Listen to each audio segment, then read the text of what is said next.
ડાકોરમાં ખાનગી પાર્કિંગ સંચાલકો દ્વારા ઉઘાડી લૂંટ, પ્રશાસન ચૂપ। યાત્રાધામ ડાકોરમાં દિવસે ને દિવસે ટ્રાફિક જામ તેમજ અન્ય સમસ્યાઓથી ઘેરાયેલું રહે છે, જેનો લાભ ભૂતિયા પાર્કિંગ સંચાલકો ઉઠાવી રહ્યા છે।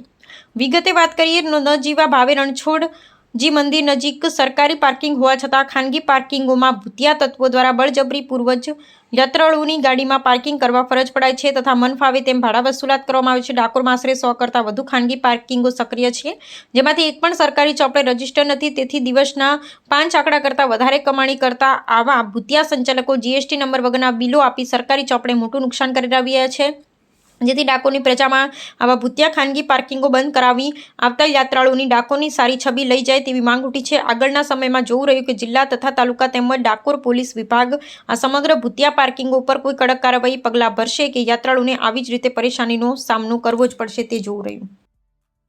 આનામાં છે ને બેન 100 રૂપિયા લીધા, જો 100 રૂપિયા લખેલા છે। પ્રાઇવેટ પાર્કિંગ નથી, સરકારી છે તો 100 રૂપિયા ઉઘરાવે બધી ગાડીવાળા પાસે।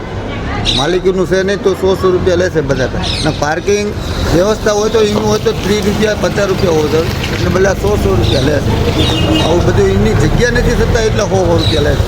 બોલો, આવું થોડુંક તો યાત્રાધામમાં આટલું થોડુંક હેલ્પ કરવી પડે ને આ તો 100 રૂપિયા બધો ધંધો કેમ હોય એ રીતના કરે છે આ લોકો।